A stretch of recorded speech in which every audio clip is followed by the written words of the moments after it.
살아주신 주님 은혜를 감사합니다. 주님을 만나려고 주님의 존전에 모였습니다. 주님 우리를 기억하시고 인도하시고 만나시고 안아주시고 일으켜주실 때 이 거룩한 은혜의 예배 가운데 우리의 영혼이 소생되고 주님을 향해 생수를 먹고 또 하나님 안에 안식을 누리고 우리의 삶의 자리로 당당히 돌아가는 축제의 예배가 될 수 있도록 인도하여 주시옵소서. 이를 위해 땅만 보고 살아왔던 우리가 우리의 시선을 듭니다. 하나님의 얼굴을 우리에게 보여주시옵소서. 우리에게 주님 말씀으로 임재하실 때 우리의 신비 가운데 그 말씀의 씨앗이 심어질 수 있도록 마음의 문을 활짝 열 수 있도록 인도하시고 세상에서 힘을 잃어버린 우리의 손과 발이 오늘 성령의 기름 부으심 가운데 구원의 참된 기쁨과 감격을 회복하는 이 거룩한 예배가 될 수 있도록 인도하여 주시옵소서. 오늘 우리의 예배와 우리의 찬양을 받으시는 주님께 감사드리며 거룩하신 주 예수 그리스도의 이름으로 감사하며 기도드리옵나이다. 아멘. 우리 함께 찬양할까요? 부르신 곳에서 우리 가사의 뜻을 생각하며 기도하는 마음으로 함께 찬양하길 원합니다.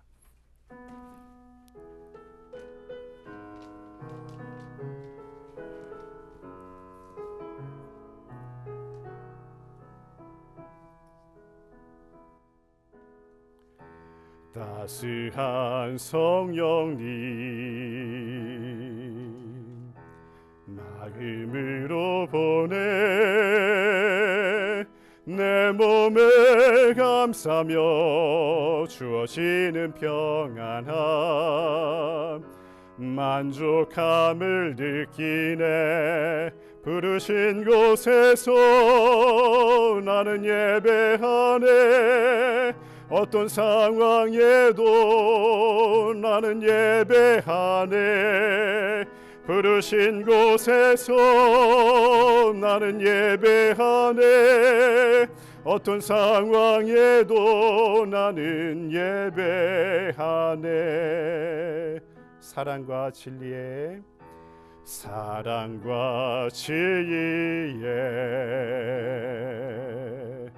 한 줄 입이 보내 내 몸을 감싸며 주어지는 평안함 그 사랑을 느끼네. 부르신 곳에서 나는 예배하네. 어떤 상황에도 나는 예배하네. 부르신 곳에서 나는 예배하네. 어떤 상황에도 나는 예배하네. 내가 걸어갈 때 길이 되고 살아갈 때 삶이 되는 그곳에서 예배하네. 내가 걸어갈 때 길이 되고 살아갈 때 삶이 되는 그곳에서 예배하네. 부르신 곳에서 나는 예배하네. 어떤 상황에도 나는 예배하네. 부르신 곳에서 나는 예배하네. 어떤 상황에도 나는 예배하네. 아멘. 그 뒤에 찬양 좀 한번 배워보려고 하는데요. 이 좀 높습니다. 그리고 가사가 찬송가 아닌 것 같은데 복음송가 맞고요. 우리 가수들도 일반 가수들도 불렀던 노래인데 한국에 그 고난 함께라는 선교 단체가 있는데 거기 고난 중창단 1집에 있는 찬양입니다. 한번 배워보시죠.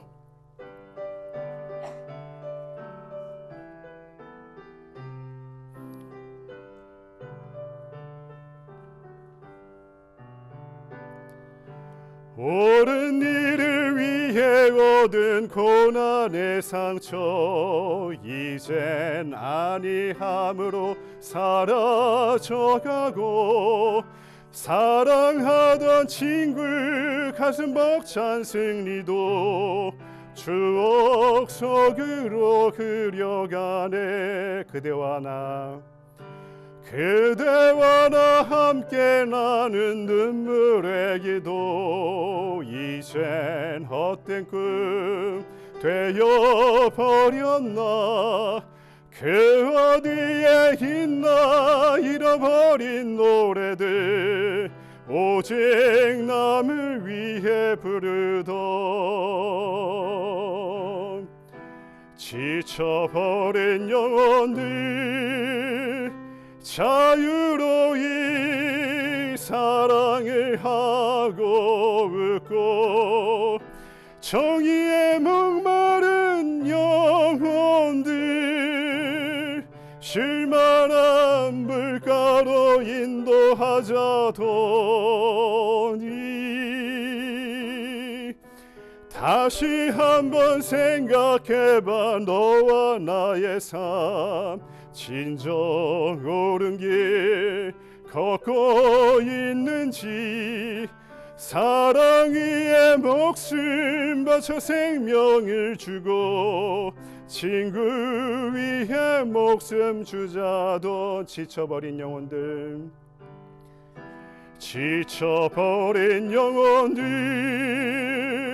자유로이 사랑을 하고 웃고 정의에 목마른 영혼들 쉴만한 물가로 인도하자더니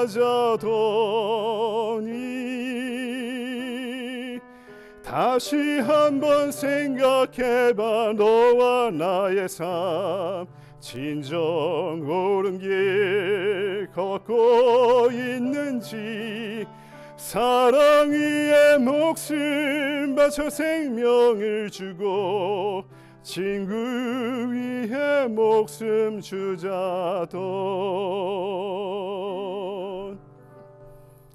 우리 다 같이 자리에서 일어나서 사도신경으로 신앙 고백하시겠습니다.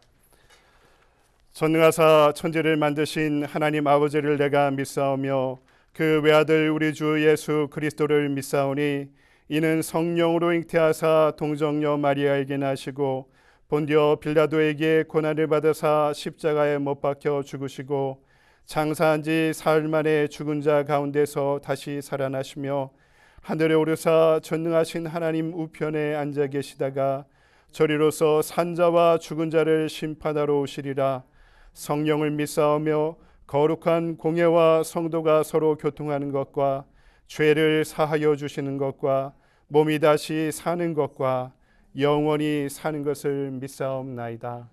아멘. 만복의 근원 하나님 온 백성 찬송 드리고 저 천사여 찬송하세 찬송 성부 성자 성령 아멘.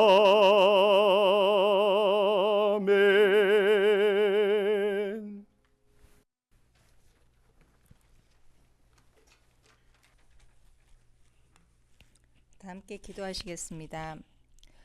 사랑하는 하나님, 오늘 주님의 날을 맞아 저희 산림교회 식구들 이 한자리에 모여 사모하는 마음으로 예배를 드립니다. 저희들의 예배에 성령님 임재하여 주셔서 저희가 알게 모르게 지은 죄들을 깨닫고 회개하게 하시고 말씀과 은혜로 채워주옵소서.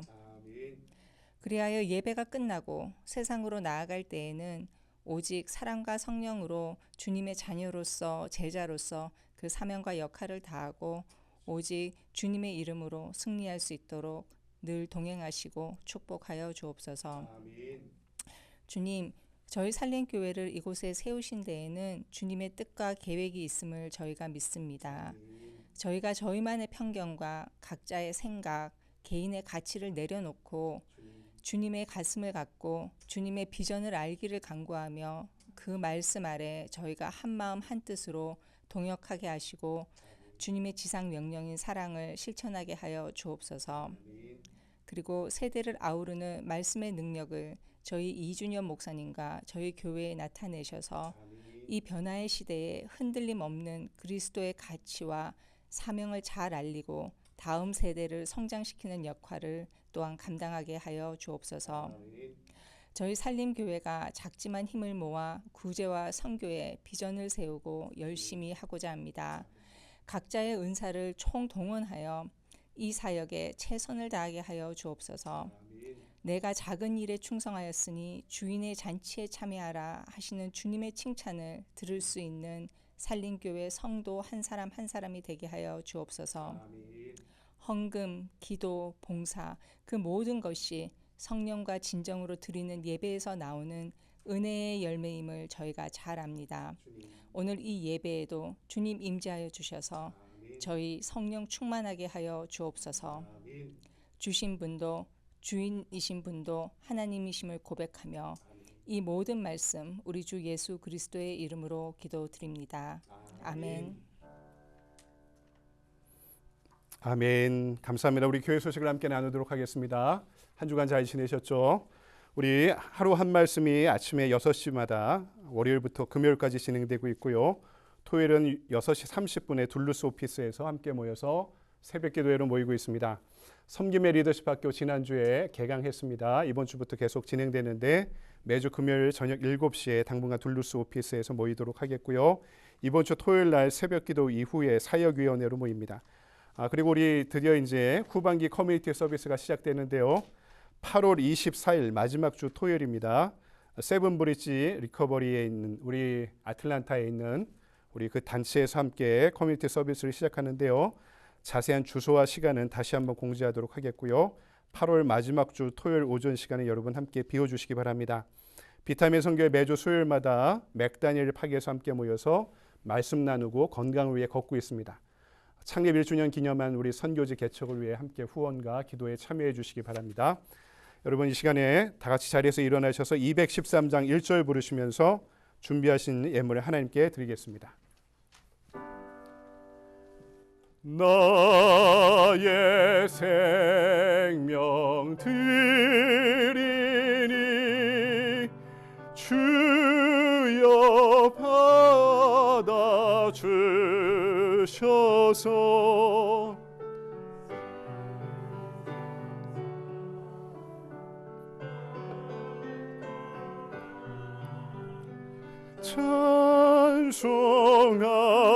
찬송하게 하소서.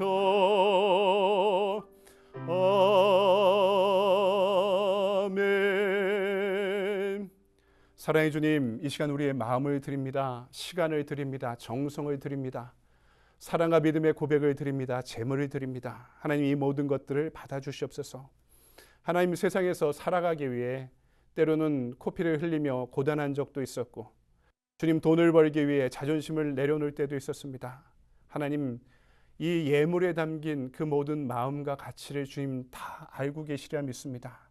이것을 흠양해 하실 때 하나님 우리도 함께 받아주시고 우리를 축복하실 때 우리의 믿음도 자라게 하여 주셔서 하나님 그 모든 곳에 깨어 주님과 동행하는 사적 예배자들 되게 하시고 두렵더라도 하나님 우리가 걱정이 되고 불안하고 근심이 된다 하더라도 주님의 손을 붙잡고 한 걸음 한 걸음 나아갈 때 우리가 밟는 모든 땅이 우리가 살아가는 모든 시간이 우리를 붙잡고 함께 동행하시는 주님의 나라와 주님의 의가 주님 전파되는 하나님 나라 될 수 있도록 인도하시고 축복하여 주시옵소서. 그리해 우리의 가정이 우리의 일터가 우리가 예배드리는 이 교회가 우리가 또 관계 맺고 살아가는 이 세상이 하나님의 나라가 되기를 소망합니다. 하나님 이 시간 하나님의 자녀들을 기억하여 주시옵소서. 육신의 질과 질병 가운데 고통받고 있는 자녀들이 있다면 하나님의 생명싸개로 싸주시고 치유의 강선 더해 주실 때 그 몸과 마음과 영혼이 회복될 뿐만 아니라 강건해져 걷고 뛰고 찬양하는 예배자들 될 수 있도록 회복시키시고 강건케 하여 주시옵소서. 우리가 결핍이 많습니다. 특별히 믿음이 나약하여 흔들릴 때가 많습니다. 다시 한번 이 예배의 자리로 불러주셨사오니 세상에 뿌리 내리던 우리의 삶의 뿌리가 다시 거룩한 믿음의 예배 시간에 반석 위에 뿌리 내리는 삶 되게 하시고 존재 되게 하여 주셔서 주님이 채워주시는 은혜와 사랑으로 우리의 삶을 채우게 하시고 그리하여 세상으로 나갈 때 좌로나 우로나 치우침 없이 단단히 믿음의 반석 위에 서서 주님과 동행하는 승리하는 영혼들 될 수 있도록 인도하시고 축복하여 주시옵소서. 오늘 우리의 예배와 예물을 받으시는 주님께 감사드리며 거룩하신 주 예수 그리스도의 이름으로 기도드리옵나이다. 아멘.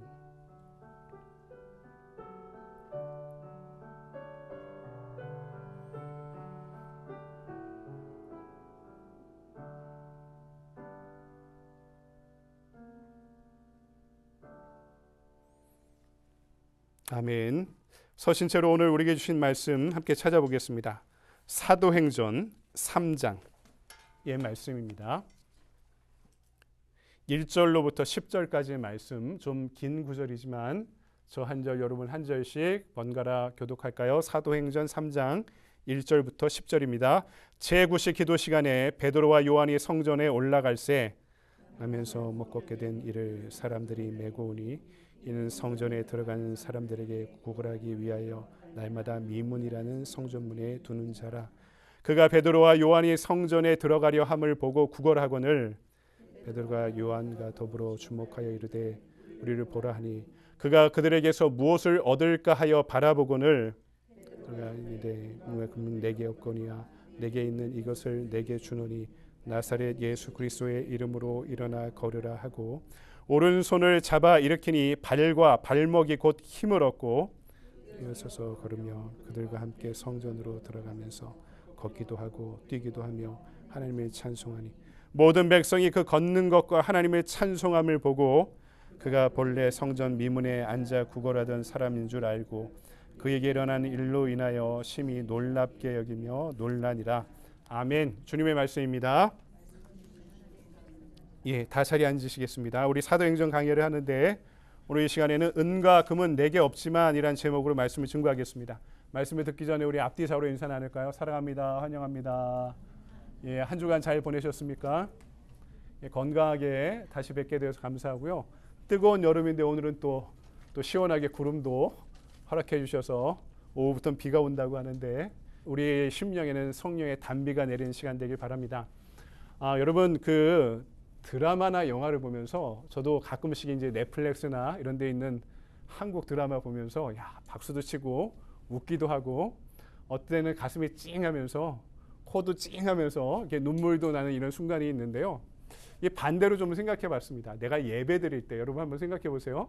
예배 드리고 찬양하고 말씀 듣고 기도하고 그럴 때 언제 이렇게 가슴을 탁 치면서 무릎을 탁 치면서 아멘이라고 그랬고 또 코도 찡하고 가슴도 울리고 때로는 눈물도 흘리는 그런 예배와 찬양을 하나님께 드렸는가 하는 생각을 한번 해보게 됩니다. 드라이하다 젊은이들이 한국에서 이런 표현들을 많이 하는데 우리 신앙이 때로 이렇게 건조해지는 이유가 어디에 있습니까? 그것은요 이유가 있습니다. 내가 신앙생활 열심히 해도 내 삶이 변하지 않을 거야 라는 놀라운 믿음이 우리에게 있기 때문입니다. 내가 교회 열심히 다녀도 내 삶을 내 환경은 내 믿음 바뀌지 않을 거야 라는 놀라운 믿음을 우리가 지니고 있다는 것이죠. 그런데 오늘 우리가 읽은 말씀 보니까 상상 이상의 놀라운 일들이 초대교회에 벌어지게 되었다는 사실을 우리에게 알려주고 있습니다.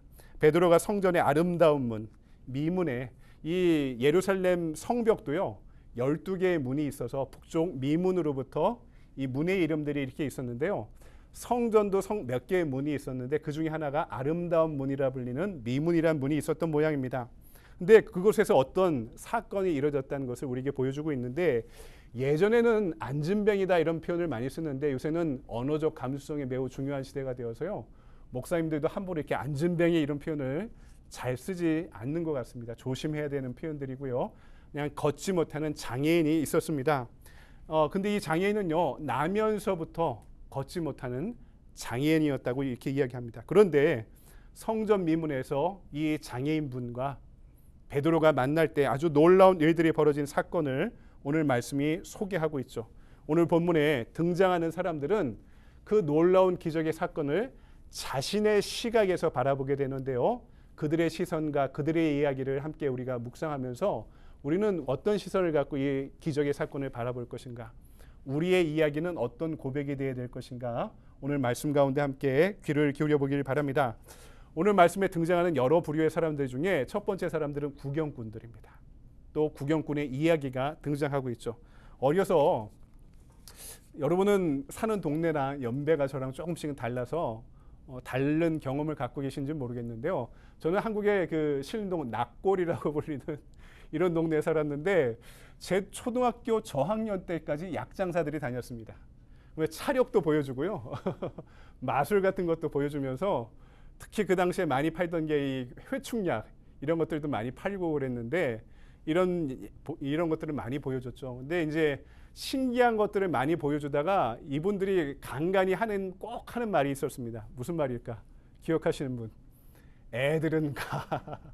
애들은 가 잊지 말고 애들은 가 이런 얘기를 많이 하면 애들로서 그 자리에 서 있는데 왠지 반발심도 생기고 뭘 보여주려고 애들을 가라고 그러냐 호기심도 생겨서 군중을 파고 들어가서 이렇게 희한한 장면들을 구경했던 그런 기억이 납니다. 여러분 신앙도 처음에는 이런 자리에서 시작합니다. 구경꾼의 자리에서 야 뭔가 저게 있나 보다. 교회 다니는 사람은 뭔가 있나 보다. 저 교회에서 무슨 일이 일어나는가. 저 교회 목사라는 양반은 무슨 얘기를 하는가. 이런 호기심으로 구경꾼의 자리로 누구나 교회를 찾아올 수 있다는 것입니다. 오늘 본문에도 이런 사람들이 등장하죠.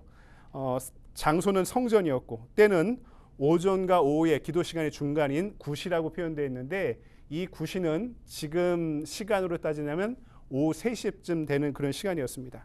평소에 기도하러 오는 사람들이 미문을 오르락 내리락 하고 있었는데 거기에 원래 항상 앉아있던 사람이 있었습니다. 이 사람은 걷지 못하는 사람. 그래서 가족들이나 친지들이 이 잡을 얻지 못하니까 장애인들은요 구걸하는 시간들이 장소들이 정해져 있었습니다.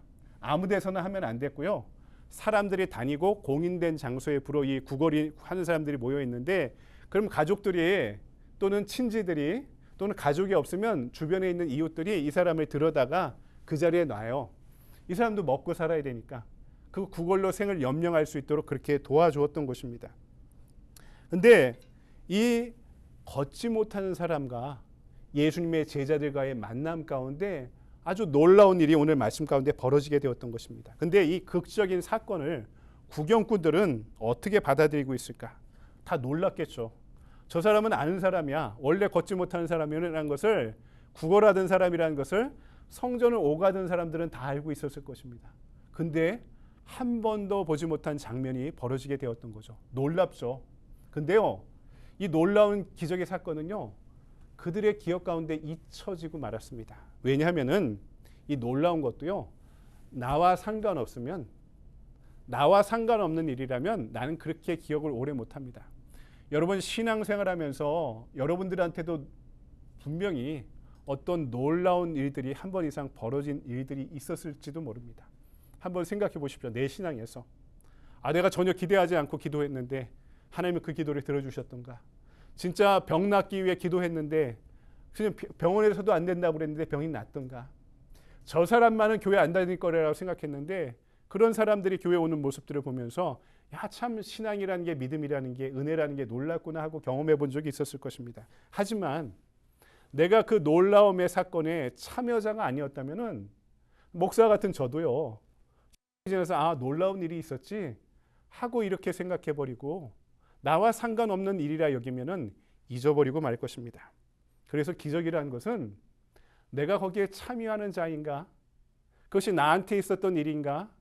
에 따라서 그 기억이 누구나 달라질 수 있다는 것입니다. 근데 오늘 말씀은요, 놀랍게도 그 참여의 기준이 무엇인가 하는 것을 우리에게 알려주는데 그것은 기도라고 알려주고 있습니다. 여러분 사도행전을 보면은 성령 강림 사건 이후에 제자들이 기도가 중요하다는 것을 누구나 다 깨닫기 시작합니다. 핵심이 중요하다는 것은 그것을 발견하기 어렵기 때문이죠. 다 알고 있어도 이것이 내 것이 되는 것이 어렵기 때문에 핵심이라고 부릅니다. 사업을 해도 공부를 해도 감을 잡고 핵심을 이해하는 것이 중요하죠. 제가 대학원에 가서 논문을 쓰며 공부하는데 제 선생님한테 배운 게 하나 있습니다. 공부하는 사람은 매핑을 잘해야 된다. 지형을 잘 파악해야 된다. 무슨 말인가?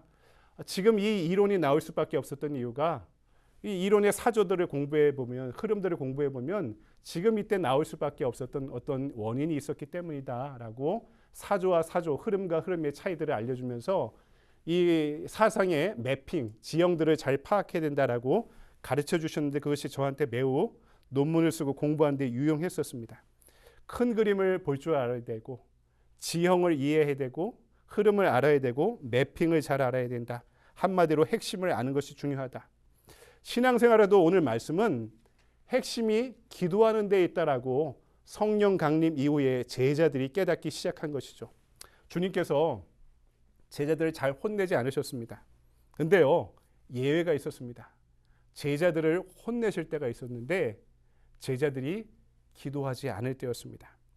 변화산상의 체험을 하고 예수님이 내려오실 때 그 밑에 어떤 일이 벌어지고 있었냐면, 예수님이 제자들 중 측근들만 데리고 변화산 위에 올라갔는데 밑에서는 귀신 들린 아이를 둔 아버지가 와서 제자들한테, 예수님의 제자들이 와서 제발 이 아이들을 고쳐달라고 믿음을 갖고 요청하고 있었습니다. 근데 제자들이 아무리 기도하고 아무리 선포해도요, 이 귀신이 나가지 않았던 거예요. 예수님이 그 모습을 보고, 그 모습을 보시고 제자들을 나무라시고 혼내십니다. 그러면서 어떻게 말씀합니까? 기도 외에 이런 유가 나갈 수 없다. 이런 악한 유는 기도 외에 내보낼 수 없다라고 분명히 말씀하시면서 제자들의 기도하지 않음을 책망하죠. 왜냐하면 기도 안 하니까 그 귀신한테 조롱당하고 있었던 것입니다. 이 악한 세력 앞에 기도하지 않으니까 무력해졌던 것입니다. 악 앞에 힘을 잃어버렸던 것입니다. 그래서 제자들에게 예수님이 기도 외에 이런 유가 나갈 수 없다고 그들의 기도하지 않음을 꾸짖으셨던 것입니다. 구약의 다니엘을 보십시오. 기도에 매우 중요한 모델을 보여주고 있죠. 왕조가 급변해도요, 다니엘을 잘 읽어보십시오. 세 왕조의 총리를 했던 사람입니다. 그 왕조가 두 번 바뀌었던, 쿠데타가 아니면 이 나라가 두 번 무너지고 세 번째 나라가 들어서도 거기에서 여전히 총리를 하고 있었던 것이죠. 얼마나 도전이 많았겠고 정적들이 많았을 거고 또 어려움이 많았을까. 그런데 그가 흔들리지 않은 이유도 바로 기도하는 사람이었기 때문이다. 다니엘서가 우리에게 알려주고 있죠. 하루에 3번 시간을 내어 기도한다. 목사인 저도 그렇게 하지 못합니다. 하루에 3번 시간을 내어 기도한다. 이게 쉽지 않은 일이 분명합니다. 여러분, 오히려 기도하면 하나님이 들어주실 거야 라는 순수함을 가진 적 때, 그런 때 기도를 하나님이 잘 들어주십니다. 우리가요, 신앙생활을 오래 하면 우리가 은혜 받는 용량이 달라져요. 초신자 때는요, 페트병 정도의 용량입니다. 교회를 나와도 참 기쁘고 감사하고 이게 잘 채워져요. 그 다음에는요, 뭐 3리터짜리, 5리터짜리 통이 돼서요, 이게 은혜 받는데 시간이 오래 걸립니다. 그리고 신앙생활 오래 하고 교회 리더가 됐으면 드럼통쯤 되는 거예요. 그러니까 이걸 다 채우려면 너무 어렵고 힘든 것처럼 느껴지는 거죠. 근데 그렇다고 은혜 받지 않은 게 아니에요. 이미 1.5리터에 5리터에 드럼통에 은혜의 물이 이미 채워져 있는 겁니다. 근데 초신자 때처럼 이것이 넘쳐나는데 시간이 또 노력과 정성이 더 많은 은혜가 필요하기 때문에 이것이 나에게 아직까지 이 시간이 주어지지 않았을 뿐이지 이미 우리한테는 성령의 은혜도 채워져 있고 구원의 은혜도 채워져 있다는 것이죠. 아마 이것이 채워져 넘칠 어떤 시점과 기회가 우리에게 더 필요하기 때문이라는 것입니다. 그것이 바로 기도라는 거죠. 그래서 10대의 기도를 하나님이 잘 들어주십니다. 이 순전한 마음으로 처음 신앙생활할 때, 여러분 수련회 가서 은혜 받았던 순간이 뭡니까? 기도할 때 은혜 받은 거죠. 말씀 들을 때 은혜 받은 거죠. 여러분, 그리고 내가 병들었을 때 기도 잘 들어주세요. 절박하기 때문에. 절박하기 때문에 그런 기도를 잘 들어주십니다. 노인의 기도도 하나님이 잘 들어주십니다. 사도행전 2장 17절을 보면 구약의 말씀을 인용하며 이렇게 말씀합니다. 하나님이 말씀하시길 말세 내가 내 영을 모든 육체에 부어주리니 너희의 자녀들은 예언할 것이요 너희의 젊은이들은 환상을 보고 너희의 늙은이들은 꿈을 꾸리라. 하나님의 영이 임하시면, 성령이 임하시면 그 통로가 기도를 통해 가능하다는 것을 분명히 가르쳐 주시고, 기도하지 않으면 내가 기적의 체험자가 되지 못하고 참여자가 되지 못한다는 사실을 이 구경꾼들의 이야기는 분명히 알려주고 있는 것입니다. 두 번째는 주저앉은 사람의 시선과 그의 이야기를 들어야 될 필요가 있습니다. 여러분, 이스라엘이나 고대 중세를 연구하면은 중세에 구걸하던 사람들은 항상 있었는데 이 사람들이 직업의식이 있었어요. 소명의식이 있었다고 그래요. 그게 뭐냐면은 우리만 할 수 있는 것이 있다는 거 생각했다는 거예요. 그러면서 구걸을 했다는 거죠. 그게 뭐냐면 나에게 무엇인가 주는 사람한테 내가 축복해 줄 수 있는 권한이 있다. 축복해, 내가 당신이 나한테 뭔가 도움을 줄 때 난 당신을 축복하는 거예요. 이런 직업의식과 소명의식이 구걸하는 사람들한테 있었다고 합니다. 그리고 유대 사회는요, 고대 이스라엘은 자선을 종교생활, 신앙생활의 가장 중요한 요소로 여기고 있어서 사람들이 성전 미문이나 성전에서 구걸하는 사람들한테는 다른 사람의 시선을 신경 써서라도 이렇게 더 자선을 많이 했다고 합니다. 그래서 여기에 이렇게 구걸하는 사람들은 먹고 살만 했대요. 지금 여기저기에서 구걸하는 사람들과 다르게 그 당시는 이 사지 멀쩡한 사람이 구걸하는 것은 사회가 전혀 용인하지 않았고요. 어떤 결핍과 결격사유가 있는 사람들만이 구걸하는 것을 인정해 줬는데 이들은 자선하는 사람들이 많이 있어서 먹고 살만 했다고 합니다. 오늘 주저앉은 사람 어떤 사람입니까? 다리는 있는데, 오늘 말씀 보니까 다리는 있는데 힘이 없어서 그렇다고 이야기합니다. 다리는 있는데 근육에 힘이 없어서 자기 몸무게를 지탱하지 못했던 거죠. 여러분, 우리도 그럴 때 있잖아요. 뭐 운동을 하도 열심히 해서 뭐 다리에 근육에 뭐 쥐가 잘 나기도 하고, 아니면 상처를 입어서 교통사고를 당해서 뭐 수술을 해서, 아니면 오랫동안 침대에 누워 있어서 근육이 없어져서 일어나려니까 기운이 없어서, 이런 때가 우리 인생에도 있다는 거죠. 근데 육체적으로만 주저앉은 사람이 있는 게 아니라 영적으로 주저앉아 있는 사람이 있습니다. 어떤 사람은 예배도 혼자 못 나옵니다. 그냥 라이드한다 이런 차원이 아니라 자기 혼자 예배에 나올 용기를 못 내는 사람들도 있습니다. 어떤 사람은요, 저는 이런 분들도 봤습니다. 교회 오면 죽을 것 같다고 그러는 사람도 봤습니다. 예배 드리면요, 이 자리에 앉아 있는 게 죽을 것 같다, 저한테 이렇게 이야기한 분도 저는 본 적이 있었습니다. 여러분, 어떻게 됩니까? 그런 분들은 내가 영적으로 연약해서 교회 오면 좀 죽을 것 같고, 예배 드리면 죽을 것 같고 힘들고, 이런 사람들은 어떻게 해야 됩니까?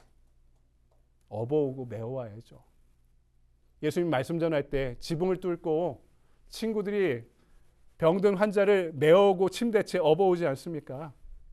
혼자 못 나오면 업어오고 메워와야죠. 왜 그렇습니까? 혼자 올 힘이 없기 때문입니다. 혼자 서지 못하기 때문에 이 근육에만 힘이 있는 게 아니라 영적인 힘도 있어야 되는데 영적인 근육이 없어서 혼자 일어나지 못하는 사람은 도와줘야죠. 반면에 기둥 같은 사람이 있습니다. 이 건물도 기둥이 있죠. 기둥이 뭡니까? 자기 혼자만 서지 않고 잘 서서 주변을 지탱해주는 기능을 하는 것이 기둥이죠. 사람도 기둥 같은 사람이 있습니다. 교회도 기둥 같은 사람이 있습니다.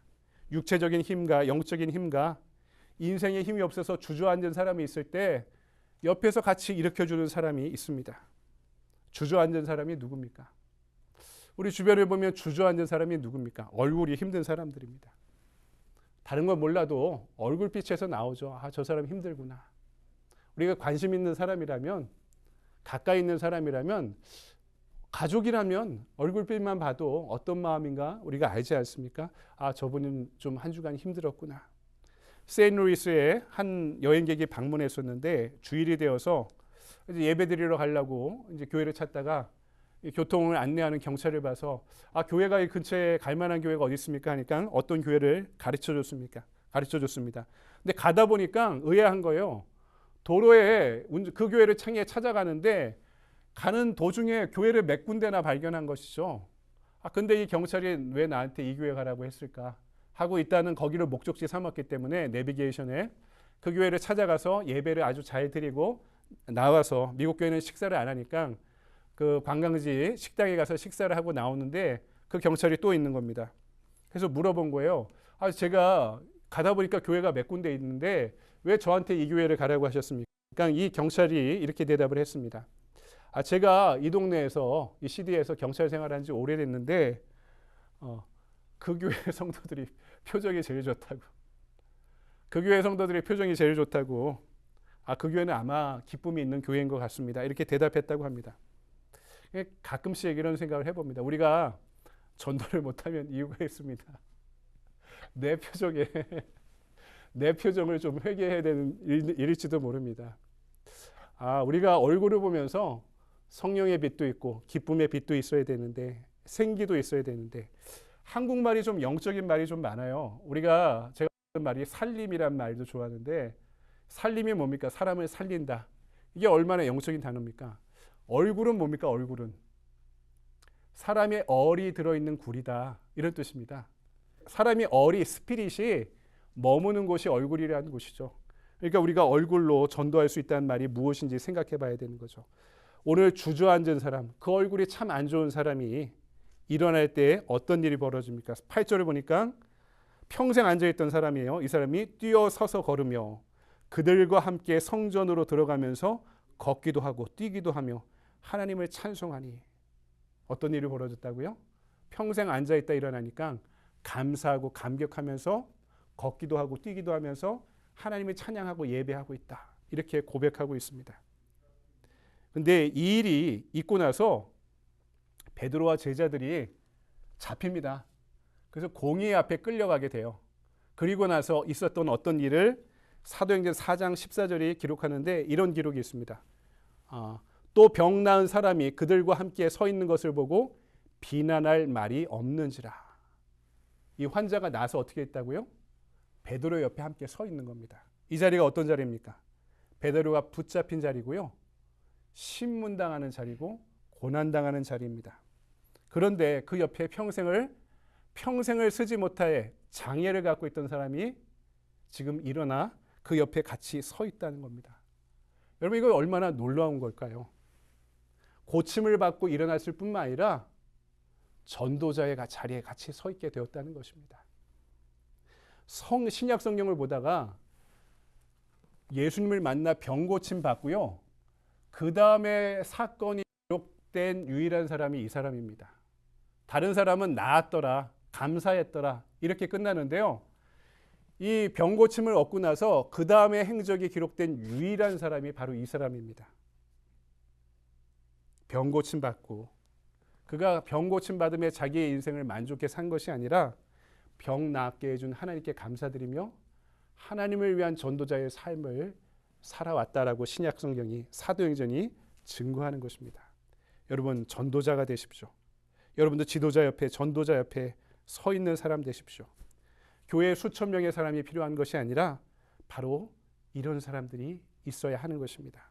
여러분 티핑 포인트라는 말이 있죠. 그런 책 제목도 있는데 무슨 뜻이냐면 예상하지 못한 일이 한꺼번에 몰아닥치는 극적인 변화의 순간이란 뜻입니다. 인생을 살아가다 보면 이런 변화의 순간이 한두 번쯤 있을 수 있습니다. 어떤 상황이 처음엔 너무 미미하게 진행되다가 어느 순간 갑자기 모든 것이 급격하게 변화하는 그런 순간, 그런 시기를 뜻하는 것입니다. 티핑 포인트의 저자인 말콤 글라이어 월이라는 사람이 그 책에서 이런 이야기를 합니다. 같은 생각을 품은 헌신하는 사람 10명에서 12명이 한 자리에 모여 있을 때 바로 그 순간이 티핑 포인트다. 한 생각과 비전과 뜻을 품은 사람이 10명에서 12명이 모여 있을 때 바로 그 순간이 티핑 포인트가 된다라고 이야기하는 겁니다. 예수님의 제자가 몇 명인가요? 12명. 그냥 12명이 아니라 부활하신 예수님을 만나고 또 예수님이 약속하신 성령을 받은 12명이 바로 초대교회의 티핑 포인트가 되었던 거죠. 그러니까 초대교회 역사가 초대교회의 개척한 나라 창립 기념일이 언제라고 그랬죠? 오순절 성령 강림의 사건이 초대교회의 티핑 포인트가 되었다면요. 초대교회가 만들어지고 나서 이후에 선교의 티핑 포인트가 된 사건이 바로 오늘 본문의 말씀 미문의 평생에 앉아있던 사람이 일어나는 순간이 초대교회 선교의 티핑 포인트가 된 것입니다. 여러분 우리 교회가 바뀌는 때는요. 전도하는 사람이 10명이 생기는 순간입니다. 기도하는 사람 10명이 함께 기도하는 순간입니다. 핵심은요. 기도하고 전도하는 종들입니다. 마지막 관찰의 시점은요. 베드로의 시점과 베드로의 이야기입니다. 전 이 말씀을 설교 준비하면서 읽다가 이 세 부류의 사람, 구경꾼, 그리고 장애를 가졌던 사람, 베드로, 이 사람들이 누가 가장 놀랐을까? 저는 베드로가 가장 놀라지 않았을까 이렇게 생각합니다. 베드로도 사도였지만 의심과 회의가 있죠. 확신이 있더라도, 확신을 갖고 이 사람을 위해 기도해 줬더라도 하나님이 조금씩 고쳐주시겠지, 조금씩 나아지겠지, 이렇게 기대하면서 기도했을지도 모릅니다. 근데 내가 딱 기도하니까 평생을 안주했던 사람이 그 자리에서 벌떡 일어난 겁니다. 여러분, 얼마나 놀랐을까? 얼마나 그가 이 사건을 기적적으로 받아들였을까? 자신의 선포와 기도와 함께 이렇게 놀라운 일들을 경험한 하나님을 찬양했을 것입니다. 여러분, 가르치는 자, 선포하는 자의 고뇌가 있습니다. 내가 인격이 완벽하지 못한데, 때로는 나도 이 말씀대로 살아가지 못하는데, 나도 죄인 중에 죄인인데 이런 말을 해도 되나? 이런 가르침을 함께 나눠도 되나? 이렇게 생각할 때가 있습니다. 저도 그렇습니다. 그런데 지나보니까 그 고뇌가, 그 고민이 그 사람을 성장시키는 겁니다. 그리고 그 고뇌의 끝에, 방황 끝에 해답을 찾아가는 것입니다. 베드로도 고뇌하는 자였죠. 고뇌하고 흔들리는 자였습니다. 하지만 오늘 그렇게 그동안 고뇌하고 흔들리던 한 사람이 하나님의 복음을 위해 마침내 바로 서는 장면을 보게 됩니다. 오늘 베드로의 변화는 무엇으로부터 시작했을까? 오늘 사건은요, 그냥 장애인의 구걸로부터 시작됩니다. 근데 여기에 대한 베드로의 대답은요, 동문서답처럼 느껴집니다. 나 좀 도와주세요. 먹을 걸 주세요. 그러니까 베드로가 어떻게 이야기합니까? 은과 금은 내게 없지만 나사렛 예수 그리스도의 이름으로 일어나 걸으라. 내일이 없는 사람한테 성전에 나와 지금 구걸하는 장애인은요, 먹고 살라고 하는 것입니다. 나한테 필요한 것은 먹을 것이죠. 그런데 베드로가 보기에 이 사람한테 더 필요한 것은 일어나 걷는 것이었습니다. 이 사람은요, 자기의 장애 안에 눌려 있어서 한 번도 자신이 일어날 것이라 생각해 본 적이 없고, 기대해 본 적이 없고, 걸을 거라 생각해 본 적이 없지만, 베드로가 보기에 이 사람의 필요는 하루하루 그냥 충당될 양식이 아니라 이 사람의 인생의 문제가 해결되기 위해 필요한 것은 일어나서 걷는 것이라고 베드로는 본 것이죠. 여러분, 공감 능력이란 게 뭡니까? 상대방의 부족함을 비난하려는 것이 아니라 채워야 할 필요로 보는 것이 공감입니다. 세상은요, 어떤 사람의 부족함과 결핍을 보면 비난합니다. 그래서 칠면조 사회란 말도 나왔는데요. 저는 잘 칠면조를 그렇게 관찰하지 못했는데 칠면조가 그렇대요.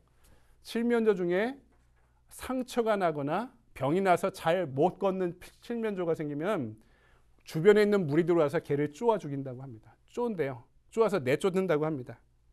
왜냐하면은 우리 안에 도태될 존재를 빨리 도태시켜야지만 이 집단이 야생에서 살아남을 수 있기 때문에 그렇습니다. 그래서 가끔씩 보면 제가 이 다큐멘터리 이런 거 좋아하는데요. 멧돼지가 애를 낳고 자식을 낳고요, 가장 연약한 자식을 잡아먹는 장면을 봤습니다. 멧돼지가 그렇게 하더라고요. 가장 연약한 자식을 그 자리에서 밟아 죽여서 잡아먹더라고요. 왜냐하면 그거로부터 영향을 축적하는 겁니다. 얘가 있으면 다른 애들까지 위험해질 수 있으니까 그 애를 잡아먹더라고, 자기 자식을. 그러니까 약한 이를 도태시켜야만 되는 것은 야생의 논리고 밀림의 논리죠. 근데요, 세상도 그렇습니다. 때로는 내 부족함을, 때로는 내 결핍을, 내 아픔을 숨겨야 될 때가 있습니다. 좋은 관계일 때는 좋은 게 좋은 거지만 그렇지 않을 때가 되면은 누군가 와서 쪼아버리고 묻어뜯고 달려드는 존재들이 반드시 생기기 때문입니다. 초대교회 성도들은 부족함을 비난으로 보지 않았습니다. 채워주어야 할 필요로 봤던 거죠. 많은 사람들이 아픔을 나누지 못하는 사회는 그래서 매우 필요합니다. 교회를 다녀도 필요한 것은 내 얘기 들어줄 사람이 없으면 교회 다니면서도 필요할 수 있습니다. 그러니까 우리가 내 얘기하는 법도 배워야 되고 그 얘기를 들어주는 법도 배워야 되고 공감하는 법도 배워줘야죠. 이게 훈련이고 신앙의 중요한 요소이기 때문에 그런 것입니다. 여러분 중보기도 한다는 것은 뭡니까? 그 사람을 위해 계속 기도하다 보면 처음에는 저도 그렇습니다. 처음엔 매우 막연합니다. 막연해 사람을 위해 기도해 주다 보면. 근데 시간이 지나다 보면 그 사람에 대해서 눈을 뜨게 됩니다. 누군가를 위해 계속 기도할 때 성령님이 마음을 열어주시면 그 사람을 있는 그대로 바라보고 사람을 사랑할 수 있는 가치에 눈을 뜨게 만드시는 것이죠. 어느 교회 목사님이 설교하다가 우리가 다 죄인이라고 사람을 미워하지 않고 사는 사람이 어디 있습니까? 지금 이 자리에 나는 아무도 미워하는 사람이 없다 하는 사람 손 들어보세요. 그러니까 눈치 없이 어떤 할아버지 한 분이 손을 든 겁니다. 목사님 깜짝 놀라고 당황해요. 어떻게 그럴 수 있죠? 이렇게 물어보니까 이 할아버지 성도분이 이렇게 대답합니다. 전에는 미워하는 사람이 참 많았는데 이제는 다 죽었어. 이제는 다 죽었어. 그 사람이 죽기까지 아니면 내가 죽어야지만 미워하는 사람이 안 생기게 되는 것이죠. 그런 사람이 어디 있습니까? 불편하지 않는 사람이 어디 있고 미워하지 않은 마음이 들 때가 어디 있습니까? 계속하지만 기도하다 보면 그 사람의 필요에 눈을 뜨게 만드시는 거죠. 내 입장이 바뀌는 겁니다. 저럴 수밖에 없구나. 때로는 오죽하면 저럴까 하는 마음을 그 사람을 위해 기도하다 보면 그런 눈을 뜨게 해주시고 그런 마음을 우리에게 주실 때가 있다는 거죠. 교회 다니며 실망하는 분들이 많습니다. 생각을 많이 하면 또 공부를 많이 하면 비판적이 될 수 있습니다. 어떤 사람이 확실하고 완전한 것을 찾아 전 세계를 찾아 순례하다가 인도에까지 가서 마더 테레사를 만나 이렇게 물어보았다고 합니다. 확실하고 완전한 것이 무엇입니까? 마더 테레사가 이렇게 대답했습니다. 세상에 완전하고 확실한 것은 없습니다. 오히려 그런 것이 있다면 그것은 내가 꼭 가져야 될 가치가 아니라 내가 내려놔야 될 가치일지도 모릅니다. 나에게 확실한 것은 하나님에 대한 신뢰일 뿐입니다. 그 외의 것들은 다 불완전하고 다 결핍된 것이라는 거죠. 세상에 완전한 조직, 완전한 사람은 아무도 없습니다. 우리가 누군가한테 그것을 원하면은요, 여러분 기억하십시오. 그 사람과 원수되는 지름길입니다. 내가 내 아내한테, 내 남편한테 완벽한 것을 원하면은 남편과 아내가 서로 원수되는 지름길이 되는 거죠. 완전한 사람이 없습니다. 하지만 그 사람의 결핍된 것이 무엇인가 보는 눈도 때로는 필요하지만 그 사람에게 필요한 것이 무엇인가 보일 수 있는 눈이 바로 기도자의 눈인 것입니다. 그래서 기도해야 됩니다. 기도하면은 하나님의 능력을 볼 수 있고 연약한 사람의 필요를 볼 수 있기 때문에 그렇습니다. 기도는 하나님의 능력과 사람의 필요를 연결해주는 통로가 되기 때문에 그렇습니다. 구걸하던 이 사람에게 베드로가 6절에서 이렇게 말했죠. 은과 금은 없지만 베드로가 은과 금이 있으면 그것을 줬을 겁니다. 이거 갖고 뭐 사드세요. 이거 갖고 뭐 옷이라도 사 입으세요. 근데 베드로가 은과 금이 없었죠. 교회도 재정이 있고 사람이 많으면 자꾸 그것으로 하려고 합니다. 반대로 재정과 사람이 없으면 아무것도 못한다고 생각합니다. 저도 그렇게 생각한 때가 있습니다. 근데요, 은과 금이 없으니까 오히려 하나님이 일하실 여지가 많아집니다. 기도하는 마음은 그래서 하나님의 능력을 쓰려고 하는 마음일지도 모릅니다. 이 마음이 은과 금보다 앞서야 하는 것이죠. 그래서 베드로의 말은 이렇게 이어집니다. 내게 있는 것 이것을 너에게 주노니 나사렛 예수의 이름으로 일어나 걸으라. 여러분 내가 있는 것이 뭡니까? 예수를 줘야 됩니다. 예수를 나눠야 됩니다. 이것이 교회가 채울 수 있는 것입니다. 교회만이 줄 수 있는 것이 이것입니다. 우리를 보면은 사람도 적고 재정도 적습니다. 하지만 우리가 줄 수 있는 것이 있죠. 우리가 줄 수 있는 것이 분명히 있습니다. 믿음을 주는 것이고 십자가를 증거하는 것이고 십자가를 나눌 때, 복음을 나눌 때, 사랑을 나눌 때 기쁨도 나눌 수 있는 것이고 그럴 때 나도 그리고 저도 여러분도 기쁠 수 있는 것입니다. 예수는 세상에 줄 수 없는 평안을 줍니다. 교회는 그것을 줘야 됩니다. 이것이 기도하는 사람들이 줄 수 있는 것이고 기도하는 사람들이 경험할 수 있는 놀라운 것입니다. 여러분 오늘 이 말씀 가운데 그 기쁨과 소망을 경험하고 나눌 수 있는 이 시대의 기도자가 되시기를 주님의 이름으로 간절히 축원드립니다. 기도하겠습니다. 사랑해 주님 은혜를 감사합니다. 은과 금은 내게 없지만 나에게 있는 것을 너에게 준다. 곧 나사렛 예수의 이름으로 일어나 걸으라 말씀하실 때 평생을 앉아있던 자가 일어나 걷고 뛰고 찬양하며 주님을 예배하고 또 주님의 복음을 나누는 전도자로 살아갈 수 있었습니다. 주님, 때론 내가 구경꾼입니다. 예수께서 일하셔도 나와 상관없는 일이라 생각한 적이 있습니다. 때로는 내가 주저앉은 자입니다. 몸이 있고 혼이 있고 영이 있어도 스스로 일어날 힘을 얻지 못할 때가 있었음을 고백합니다.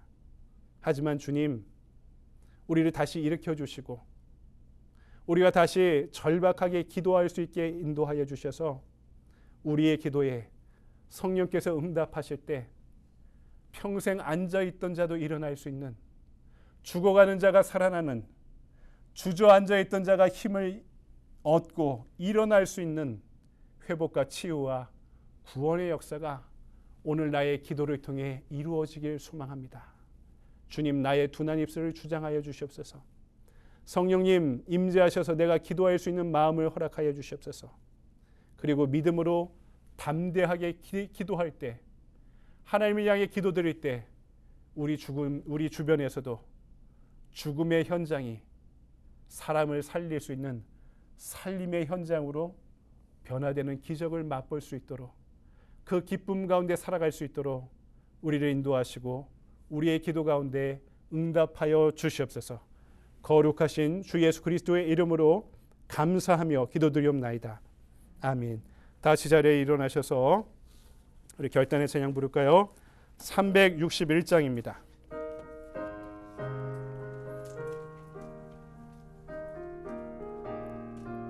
기도하는 이 시간, 기도하는 이 시간 주께 무릎 꿇고 우리 구세주 앞에 다 나아가네. 믿음으로 나가면 주가 보살피사 크시는 해를 주네. 거기 기쁨 있네. 기도 시간에 복을 주시네. 고난 내 마음 속에 기쁨 충만하네. 기도하는 이 시간 주가 곁에 오서 인자하신 얼굴로 귀 기울이네. 우리 마음 비우고 주를 의지하면 크시는 해를 주네. 거기 기쁨 있네. 기도 시간에 복을 주시네. 고난 내 마음 속에 기쁨 충만하네. 기도하는 이 시간 주께 엎드려서 은밀하게 구할 때 곧 응답받네. 잘못된 것 알면 측은히 여기서 크시는 해를 주네. 거기 기쁨 있네. 기도 시간에 복을 주시네. 고난 내 마음 속에 기쁨 충만하네. 기도하는 이 시간 주를 의지하고 크시는 은혜 구하면 꼭 받으리라. 의지하는 마음에 근심 사라지고 크시는 해를 주네 거기 기쁨 있네 기도 시간에 복을 주시네 고난의 마음 속에 기쁨 충만하네. 아멘. 이 시간 우리 축도하기 전에 잠깐 기도하는 시간 갖도록 할까요? 기도하라고 말씀하셨는데 잠깐 여러분 기억해 보십시다. 내 주변에 주저앉은 사람이 있다면 누구인지. 오늘 베드로가 그 또 장애인을 위해 중보가 필요한 사람을 위해 기도하고 중보할 때 그를 일으키셨듯이 오늘 우리의 기도 가운데 누군가 주저앉은 사람이 일어나길 원합니다. 우리 주변에 나의 가족 중에 아니면 내가 때로는 여러 가지 어려움으로 주저앉은 적이 있다면 나 자신을 위해서 우리 잠깐 오늘 나에게 주신 말씀 붙잡고 기도하고 제가 축도로 예배를 마치도록 하겠습니다. 함께 장시에 기도하는 시간 가집시다. 할렐루야. 살해 주님 은혜를 감사합니다. 오늘 우리를 불러주시고 인도하신 주님을 찬양합니다. 아버지 우리 주변에 주저앉은 사람이 있습니다. 스스로 일어나지 못한 사람이 있습니다. 하나님 오래된 질병으로 인해 하나님 믿음의 연약함으로 인해 하나님 주어지는 환경의 어려움으로 인해 하나님 흔들린 적이 많았습니다. 하나님은 그분을 위해 기도합니다. 하나님, 우리의 송재현 집사님을 위해 기도합니다. 김봉희 권사님을 위해 기도합니다. 죽어가는 영혼들을 위해 기도합니다. 하나님은 그 가운데 하나님 함께하여 주셔서 그 마음을 주장하시고 인도하시고 역사하여 주시옵소서. 하나님 오늘도 주저앉은 곳에 하나님의 살림의 역사가 회복의 역사가 치유의 역사가 일어나는 곳이 되길 원하오니 주여 함께하시고 인도하여 주시옵소서. 주님 우리의 기도 가운데 응답하여 주시옵소서. 오늘 우리의 입술을 벌려주시고 우리의 눈을 열어주셔서 하나님 우리의 기도가 필요한 곳이 어디인지를 깨달아 알기 원합니다. 죽어가는 영혼들이 누구인지를 바라볼 수 있는 긍휼의 마음을 천도의 마음을 중보의 마음을 허락하여 주시옵소서. 그분들을 위해 기도할 때 그를 위해 기도할 때 그의 상황을 위해 기도할 때 그의 가정을 위해도 기도할 때 하늘문을 열어 들어 응답하여 주셔서 주저앉는 이가 일어나게 하여 주셨고 힘을 잃어버린 이가 힘을 얻게 하여 주셨고 하나님의 구원이 필요한 이들이 구원받을 수 있는 역사가 일어날 수 있는 하나님의 참된 구원과 치유 역사가 일어날 수 있도록 그 치유 역사를 하나님 함께 하시고 오늘 성전 미문에서 일어났었던 일들이 바로 우리 기도의 현장에서 일어날 수 있는 기적과 치유의 사건이 될 수 있도록 주님 인자하시고 역사하시고 우리의 기도 가운데 응답하여 주시옵소서. 하나님 함께하여 주시옵소서. 우리 기도를 도와주시옵소서.